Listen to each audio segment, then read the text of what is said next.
Pak Ronald, Pak, Pak, ditanyain sama istrinya Pak. Cepat sembuh ya, nanti biar ketemu sama istrinya.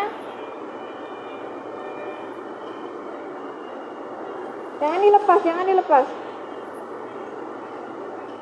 Shalom Bapak Ibu semuanya yang ada di manapun berada. Saya Ronald dan ini istri saya. Saya Risma. Dan hari ini kami akan menyaksikan kasih Tuhan dalam kehidupan kami, di mana saya disembuhkan Tuhan dari COVID-19.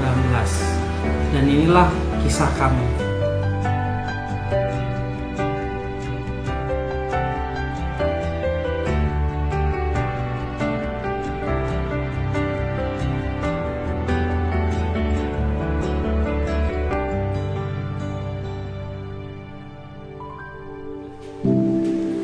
Baik, hari ini kami akan menceritakan dan lebih tepatnya lebih lengkapnya bersama istri saya yang awalnya. Shalom Bapak Ibu Saudara semua yang dikasihi Tuhan. Kami tahu dalam situasi pandemi ini nggak mudah, tapi kami percaya bahwa ada perlindungan Tuhan di dalam situasi pandemi ini.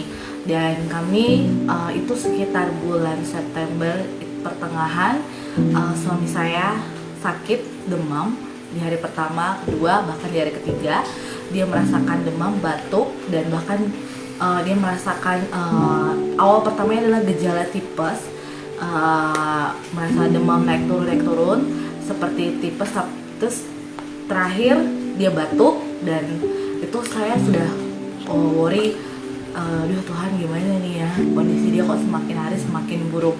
Dan saya sempat merawat dia, sempat memberikan obat yang juga saya minta juga dari dokter untuk dia bisa dikonsumsi di rumah. Tapi selama 3 hari dia merasakan sangat sakit dalam tubuhnya, bahkan untuk dia bergerak aja susah saat itu kondisinya.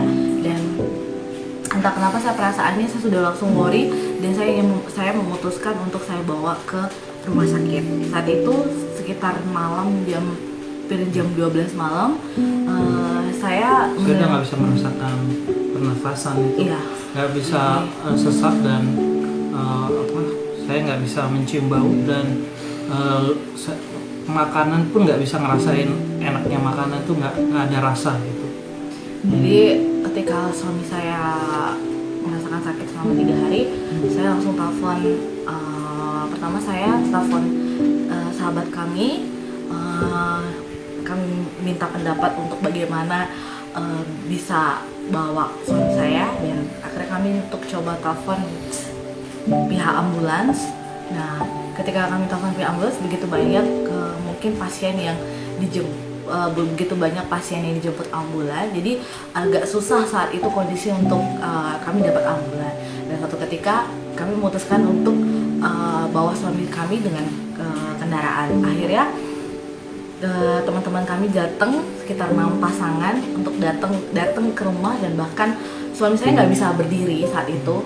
Jadi dia untuk dibawa dari lantai atas ke bawah itu butuh bantuan, dan kami semua bahkan teman-teman itu menggendong suami saya untuk membawa suami saya sampai ke mobil, dan bahkan di perjalanan menuju rumah sakit. Dan sampai di rumah sakit itu hujan lebat, dan sekitar itu kami datang ke rumah sakit pemerintah rujukan COVID. Nah, akhirnya di situ difasilitasi pemerintah di rumah sakit. Akhirnya suami saya mengalami beberapa tes yaitu mulai dari rapid sampai swab. Dan akhirnya di tes swab kedua, suami saya dinyatakan positif COVID-19. Di situ saya sebagai istri jujur berat dan nangis, nggak tahu harus bagaimana. Bukan karena suami saya selain sakit COVID-19, suami saya ngalamin kondisi yang sangat kritis. Karena saat itu saturasi oksigen dia 30%. Bapak Ibu Saudara, bahwa normalnya manusia itu saturasinya adalah 95%. Ketika 30% dan dia ngalamin ngerasakan sesak segala macam, itu saat itu waktu dimasukin ke rumah sakit bahkan dimasukin ke IGD sampai pada akhirnya ke ICU. Itu dokter sudah sangat, keadaan rumah sakit itu sudah sangat crowded banget, dan bahkan dokter itu sampai marah kepada saya. Ini benar-benar keadaan pasien sangat kritis. Keadaan pasien ini sangat kritis ketika dilihat CT scan paru-parunya, toraksnya itu sangat jelek dan sangat buruk. Bahkan saturasinya 30%, normal manusia itu 95%. 30% ini tuh sangat bahaya dan harus dilakukan tindakan dengan ventilator. Saya saat itu di malam hari itu, waktu menuju pagi itu saya juga nggak tahu harus bagaimana. Saya hanya bisa duduk dan saya hanya bisa berdoa sama Tuhan. Saya nggak tahu harus bagaimana karena kondisi suami saya bukan semakin baik tapi semakin buruk. Akhirnya dokter mengajak saya bicara dan melakukan untuk dia pakai ventilator. Selain ventilator dia harus dipakai beberapa alat medis. Saya juga nggak benar karena kondisi pasien dia harus diobservasi. Jadi ketika dimasukin ICU itu hati saya bergejolak, Tuhan, saya nggak tahu harus bagaimana lagi. Saya hanya minta Tuhan sembuhkan suami saya. Dan ketika suami saya sudah ngalamin sampai 12 jam dan habis itu dipindahkan ke ruang ICU isolasi COVID. Nah ketika suami saya dipindahin ke situ, dia sudah mengalami antara sadar dan tidak sadar. Jadi dia mengalami yang namanya hipoxia, yaitu kadar oksigen di dalam darah yang berkurang, saturasi jadi saturasi 30%. Harusnya normalnya manusia ketika bisa bernapas dengan baik itu 95%. Jadi kalau di bawah 50% saja sebenarnya seluruh organ tubuh itu tidak bekerja dengan baik. Bahkan baik itu ginjal, baik itu semua itu tidak akan bekerja dengan baik. Bahkan ini 30% itu ajaibnya jantungnya dia masih bisa berdenyut gitu. Dan di situ ketika waktu dilakukan di ruang ICU, suami saya semakin hari bukan semakin baik tapi semakin kritis. Kondisi semakin yang hanya minta belas kasihan Tuhan.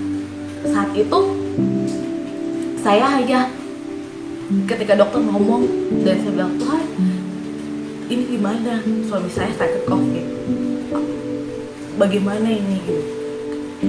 Bapak ibu saudara tahu bahwa COVID itu juga pasti akan menyebar, bahkan saya ngelawat dia gitu, tapi saya percaya bahwa saya pasti sehat gitu, karena saya tahu suami saya lagi berjuang antara hidup dan mati.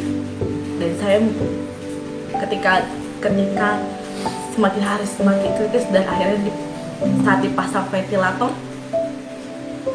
keadaannya sangat buruk dan dia kondisinya antara sadar dan tidak sadar, sudah tidak bisa lagi untuk bisa berkomunikasi dengan baik. Di saat itu saya hanya bisa berdoa sama Tuhan, dan setiap hari saya datang ke rumah sakit, tetapi hati saya sebagai seorang istri, saya hanya bisa minta, Tuhan, suami saya lagi berjuang antara hidup dan mati. Bagian saya hanya bisa berdoa di situ. Dan saya datang ke rumah sakit dan saya tanya kepada suster, Tuhan di mana ya sus? Loh, suami saya dirawat, kamar sebelah mana? Karena begitu banyak tembok-tembok yang dilapisi gitu. Tapi di situ saya hanya bisa duduk dan saya hanya bisa duduk berlutut. Saya minta belas kasihan Tuhan, Tuhan saya minta belas kasihanmu di tempat ini, bukan karena suami saya, tapi saya minta buat setiap orang yang berjuang di rumah sakit ini Tuhan. Akhirnya saya percaya one day suami saya pasti sembuh Tuhan, pasti sembuh. Kami tahu COVID ini nggak ada obatnya, nggak ada vaksinnya, tapi saya percaya ada kuasa Tuhan di situ. Bahkan setiap kali saya datang saya tanya suster dan suster bilang belum ada kemajuan dan perlu dilakukan tindakan plasma darah. Bapak ibu saudara, itu orang yang sudah ex-COVID, embrionya diambil dan untuk dimasukkan dan transfusikan ke suami saya untuk menaikkan antibodinya. Jadi karena tidak ada obatnya, jadi hanya dilakukan seperti itu untuk membantu, dan itu juga belum tentu Bapak Ibu Saudara sampai dia bisa menaikkan saturasi oksigennya dia gitu. Waktu itu saya ketika dibilang harus mencari plasma darah, saya nggak tahu harus gimana, hanya saya bisa berdoa. Dan saya bersyukur banyak sekali rekan-rekan dan banyak sekali orang-orang yang membantu, yang menyumbangkan, bahkan datang ke PMI untuk memberikan plasma darah ke suami saya. Saya hanya bisa berterima kasih sama Tuhan. Dan setelah dilakukan plasma darah, menunggu saturasinya dia naik, saya hanya bisa berdoa. Saya hanya bilang, Tuhan, saya minta belas kasihan-Mu, saya minta Tuhan kesembuhan-Mu. Aku percaya suamiku akan menang atas maut, dan aku percaya Tuhan akan menyembuhkan dia gitu. Terima kasih buat setiap perawat dan dokter yang udah merawat suami saya. Ketika itu perawat WA saya, Bu, Bapak mau bicara. Terus itu saya kaget, dan suami saya bisa ciuman, bisa ngobrol walaupun keadaan dia masih pakai ventilator, dan walaupun keadaan masih dalam keadaan yang saturasi masih belum naik yang masih belum naik yang maksimal gitu. Tapi saya melihat di situ kuasa Tuhan dinyatakan. Saya melihat bagaimana Tuhan menolong suami saya gitu. Bahkan di tengah-tengah situasi pandemi ini, COVID yang dia ngalamin kritis, saya tahu itu Tuhan lagi bersama dia gitu. Dan saat itu Bapak Ibu Saudara, saya nggak tahu, saya hanya bisa menjerit di rumah sakit, saya hanya bisa nangis dan berdoa. Saya begitu berterima kasih banyak sekali hamba-hamba Tuhan, semua orang, bahkan Bapak Ibu Gembala, semua hamba-hamba Tuhan yang dapat kabar suami saya sakit. Teman-teman itu banyak sekali mendoakan kami, tiap hari berdoa untuk kami. Saya hanya bisa bilang, Tuhan, thank you. Saya bisa bilang terima kasih. Saat itu saya percaya bahwa walaupun tidak ada dasar untuk berharap, saya tahu saya punya Tuhan. Dan untuk selama dia ngalamin sakit, selama dia ngalamin ini, Bapak Ibu Saudara, suami saya ngalamin perjumpaan dengan Tuhan. Jadi Bapak Ibu, saya menyaksikan kasih kebaikan Tuhan buat Bapak Ibu. Di tengah-tengah saya dalam keadaan koma, saya merasakan tubuh saya itu melayang dari atas tempat tidur. Ketika itu saya sudah berada di ruangan yang saya nggak tahu itu di ruangan ICU atau di ruangan IGD-nya, tetapi mata saya sudah terbuka dan saya melihat tubuh saya sudah terbang dari tempat tidur itu, dan saya melihat plafon ruangan itu terang, dan tiba-tiba tubuh saya naik ke atas, dan saya melihat saya melayang dan naik ke atas dan masuk dalam terangnya plafon itu. Lalu Bapak Ibu, saya tiba-tiba setelah saya masuk dari tempat itu, lalu saya tiba-tiba berada di sebuah taman yang indah sekali. Tamannya dengan ada depan itu saya kayak berada di agak dataran tinggi ya. Terus saya melihat pepohonan yang hijau yang aneh dan unik ya. Saya nggak pernah melihatnya di bumi. Dan itu ada danau kecil. Terus saya lihat ada aliran air dari langit, ada warna kebiruan, ada warna keunguan seperti aurora ya. Terus saya melihat galaksi yang terang sekali di atas langit itu, dan saya melihat taman yang begitu indah di kiri kanan. Dan saya melihat ada pohon di sebelah saya, saya lihat buahnya warna kuning kemerah-merahan, dan pohonnya saya juga nggak tahu nama pohon itu apa, tapi beda sekali dengan yang saya lihat. Saya belum pernah melihatnya. Lalu di kiri belakang saya ada, dan dalam waktu saya sedang tertegun dengan indahnya taman itu, saya bisa merasakan sejuknya taman itu, kulit saya bisa merasakan segarnya taman itu, dan saya bisa merasakan kaki saya itu, saya telanjang kaki ya, di situ saya bisa merasakan rumput hijau itu seperti karpet halus dan lembut gitu ya, dan saya rasakan saya pakai pakaian yang terang silau ya, putih terang begitu ya di tubuh saya, dan saya melihat saya sudah berada di suasana yang begitu luar biasa buat pribadi saya gitu. Saya mendengar ada yang memanggil nama saya, Ronald, anakku gitu. Jadi aku lihat, siapa yang manggil saya ya? Terus dari balik pohon sebelah kanan saya melihat langsung ada pribadi yang lari, badannya besar, saya cuma setengah badannya dia lari, dia mukanya terang sekali, dan matanya itu saya lihat kayak petir, terus silau terang. Dia pakai baju putih, dan terus dia pakai selendang warna merah ya, ke ininya, ke yang melilit gitu ya. Terus saya lihat dia berlari mengejar saya. Dia berlari mengejar saya. Saya lihat gini, tapi saya nggak takut. Saya merasa damai. Saya merasa tenang. Semakin dia dekat, saya merasa tenang. Saya kayak merasa, wah ini sesuatu yang berbeda. Seperti saya kenal pribadi ini. Ketika dia datang, dia berlutut, karena dia besar ya.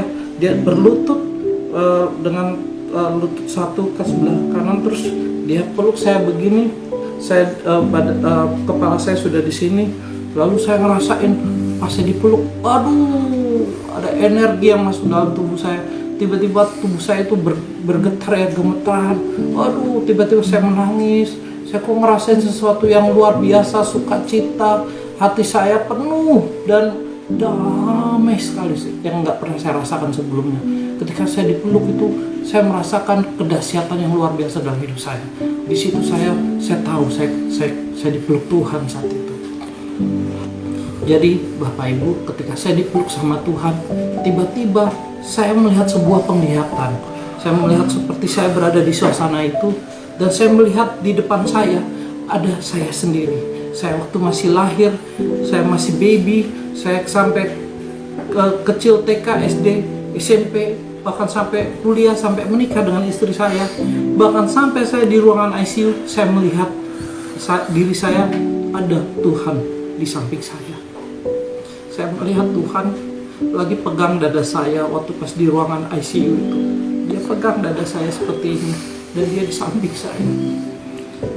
Nah, saya melihat dari waktu saya masih kecil, ketika saya latihan naik sepeda, saya nggak tahu ternyata saya diselamatkan Tuhan saat itu, karena ada batu kerikil, karena jalan rumah saya itu masih berbatu-batu, tapi ada beberapa batu yang Tuhan tiup. Terus ketika saya belajar, dia tiup sehingga batu-batu itu minggir tanpa saya tahu. Ternyata saya diselamatkan Tuhan. Kalau tidak, saya mungkin jatuh dan saya kena batu besar di sawah, di samping sawah itu, dan mengantuk kepada kepala saya. Dan saya mungkin saat itu bisa gegar otak ataupun saya bisa meninggal di tempat.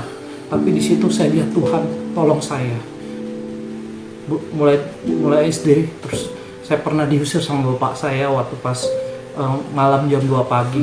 Saya lari, saya bingung, terus saya bingung cari di mana, karena jam 2 pagi itu saya nggak berani masuk ke rumah orang kan gitu. Jadi saya jalan kaki dan saya menemukan kuburan. Di samping kuburan ada sanggah gitu ya, sanggahnya orang Bali. Saya tidur di situ karena hangat. Saya tidur di situ dengan pakai sendal saya sebagai bantal tidur saya. Dan pada waktu itu dari tembok kuburan itu ada ular. Saya lihat ada ular itu masuk kuburan itu, masuk ke sanggah itu dan mau menggigit saya. Dan dia 2 meter, warnanya hijau gelap, lalu ada kuning di tubuhnya itu, dan matanya merah.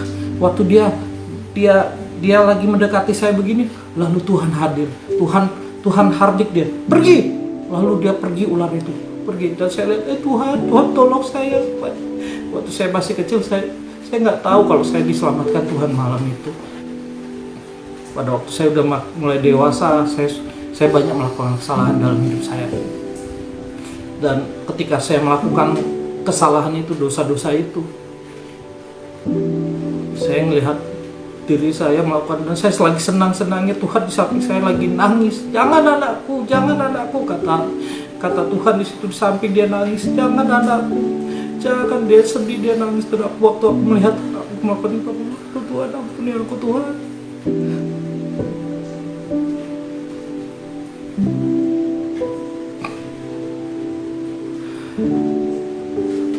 Ampuni aku Tuhan Yesus.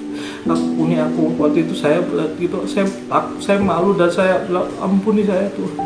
Tapi setelah saya melakukan dosa itu, saya selalu berdoa. Saya minta ampun sama Tuhan. Tuhan ampuni saya, saya bodoh, uang saya habis gara-gara ini. Tapi saya kaget ketika saya lagi berdoa gitu, saya lihat diri saya lagi berdoa begitu. Tuhan senang, dia menari di samping saya, dan dia langsung peluk dari belakang, bilang, ku ampuni kamu anakku, ku ampuni kau anakku. Iya, aku lihat Tuhan itu baik sekali kau Tuhan. banyak melakukan kesalahan, tapi Tuhan mengampuni aku. Dan ketika saya melihat itu, ketika saya menikah sama istri saya lihat tangannya memberkati kepala saya dan istri saya. Ketika pendeta bilang amin, lalu dia yang tertawa, dia yang bertepuk tangan, dia yang paling bahagia di ruangan itu, dia yang bahagia di situ.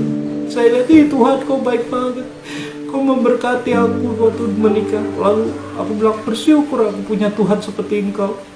Ketika saya melihat itu, saya bersyukur. Nggak lama kemudian Tuhan ngomong sama saya. Akulah Tuhan yang menciptakan langit dan bumi. Akulah Tuhan yang memberikan sinar pada matahari, bulan dan bintang. Akulah Tuhan yang menciptakan segala makhluk. Akulah Tuhan yang mengasihimu, Ronald, seperti biji mataku sendiri. Katanya Tuhan itu. Ketika dia ngomong itu, Bapak Ibu Saudara, saya nangis. Saya bilang, tiba-tiba roh saya ngomong begini, saya ngomong gini. Mulut saya tiba-tiba saya tidak ngomong Tuhan Yesus, saya tidak ngomong Tuhan, tidak ngomong Allah, Elohim, Yahweh, saya tidak ngomong itu. Roh saya ngomong, iya Bapak, iya Bapak, aku percaya. Saya bilang gitu. Ternyata panggilan dia di sana Bapak, Abah Bapak. Ronald, kesempatan adalah hak istimewaku. Dan hidup dan mati manusia ada di tanganku. Aku banyak memberikan kesempatan untuk orang hidup, untuk mengenal siapa aku. Aku yang disebut orang Yesus Kristus. Akulah yang disebut orang juru selamat. Akulah jalan terang dan hidup. Akulah dia. Aku juga memberikan kesempatan kepada anak-anak untuk percaya. Dan aku memberi satu kesempatan dalam hidup mereka, yaitu doa. Karena disitulah aku mendengar dan menjawab, kata Bapak di situ. Lalu aku, oh iya Bapak, terima kasih Bapak. Saya bilang begitu. Nah Ronald, kamu jangan sombong. Ketika kamu sombong dalam hidup kamu gak akan bisa mendengar suaraku. Ketika kamu rendah hati dalam firman-Ku, kamu sebesar apapun dentuman ledakan masalah dalam hidup kamu akan mengerti rencanaku, kamu akan mengerti jalan-jalanku, kata Bapak begitu. Langsung ketika Bapak ngomong itu, aku langsung itu, makasih Bapak, kau mengasihi aku Bapak. Terima kasih Bapak, saya bilang begitu. Lalu dia bilang, Ronald, anakku, makan ya, ini ada makan. Jadi di samping itu ada pohon buah, di sebelah kanan saya disuruh makan. Pas saya petik buah itu, warnanya merah kayak setengah kendi, saya petik gini, langsung saya petik pucuknya gini. Dari pucuknya yang saya petik itu muncul buah baru lagi, gitu. Wih, saya langsung kaget, saya terkejut. Wih, ini pohon kok tumbuh buah baru lagi ketika saya petik. Lalu saya makan Bapak Ibu buah itu. Waduh, segar sekali buah itu, sampai airnya itu mengalir di dagu saya sampai di tenggorokan saya. Aduh Bapak, terima kasih Bapak, terima kasih, saya bilang itu.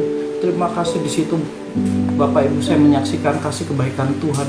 Ketika saya makan itu saya rasa segar sekali. Terus tiba-tiba Bapak bilang begini, seperti itulah anakku, aku ingin hidup kamu berbuah, manis, segar, dan berkenan di hatiku. Ketika Bapak ngomong begitu, saya langsung gini, iya Bapak, aku mau, aku bilang gitu. Dan di situ saya merasakan sukacita bersama Bapak di situ. Lalu Bapak bilang begini, anakku, aku minta tolong ya sama kamu. Dia bilang minta tolong. Aku ingin kamu menjadi saksiku. Karena ini tempat hanya persinggahan buat kamu. Kamu kembali ya. Ketika Bapak bilang begitu, aku langsung ini, Bapak, aku nggak mau balik, Pak. Aku mau bersama engkau di sini selamanya, saya bilang begitu. Karena benar Bapak Ibu, ketika sudah bersama Bapak, kita nggak akan mau balik.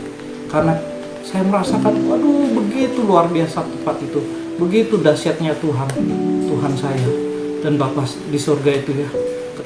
Bapak di surga bilang begini, anakku, masih banyak ku dengar anak-anakku berdoa, bahkan istri kamu.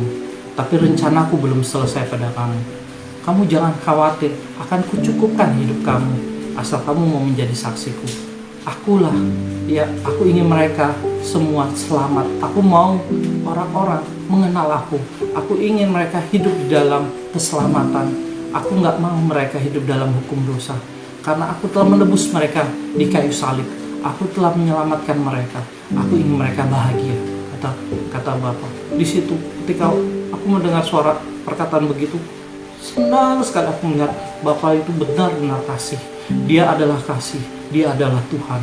Dan saya bilang, iya Bapa, saya mau.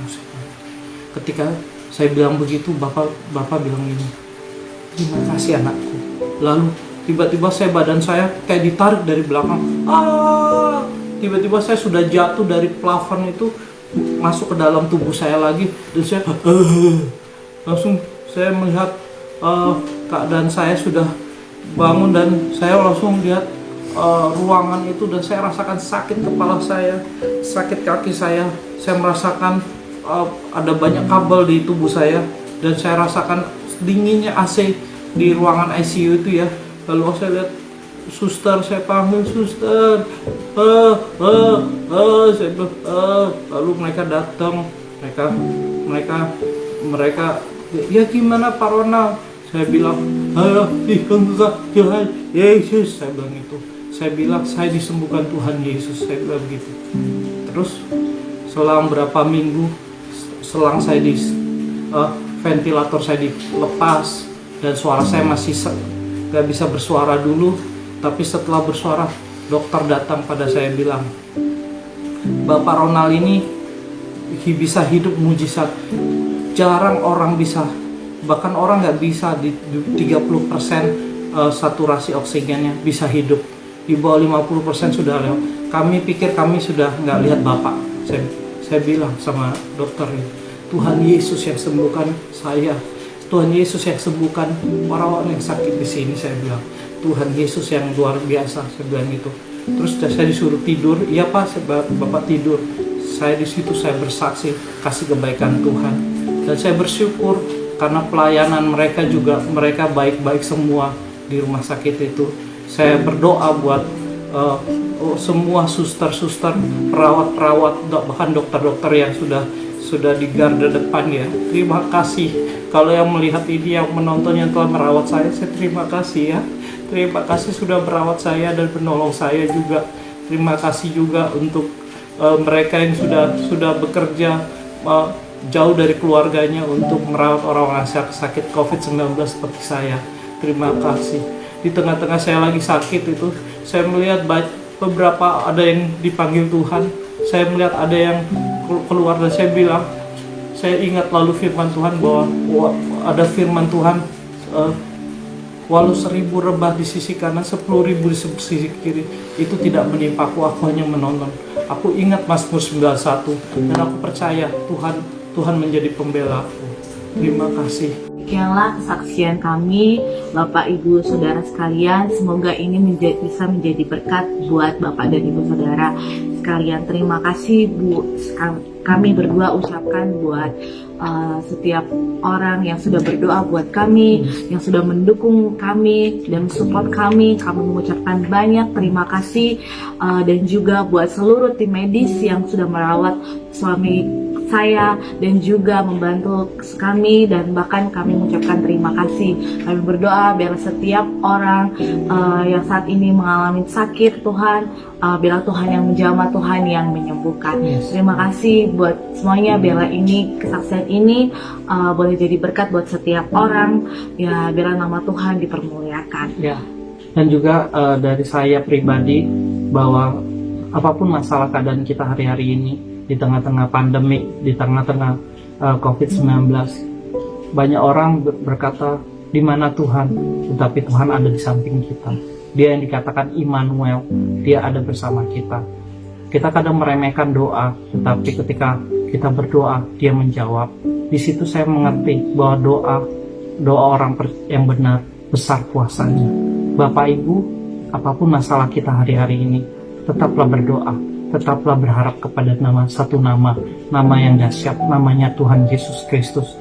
Dia menjadi Tuhan dan Juru Selamat atas hidup kita. Dia yang telah mati di kayu salib untuk menebus dosa-dosa kita. Dia juga Tuhan yang sama, yang memberikan keajaiban dalam hidup kita hari-hari ini. Dan saya keluarga dicukupkan oleh Tuhan hari-hari ini, oleh karena kasih kebaikan Dia. Kami bersaksi karena Dia sungguh baik. Bapak Ibu, saya berharap Bapak Ibu juga percaya, dan saya berharap Tuhan menyentuh hati Bapak Ibu dimanapun Bapak Ibu berada hari ini. Tuhan tidak pernah jauh, dan percayalah, hidup itu adalah kesempatan. Hidup itu haruslah bahagia, karena Tuhan ingin kita bahagia. Sayangku, aduh puji Tuhan udah keluar. Katakan haleluya. Haleluya. Tuhan Yesus baik. Tuhan Yesus baik. Hei, semangat sayang. Puji Tuhan. Aku sembuh. Aku sembuh. Aku disembuhkan.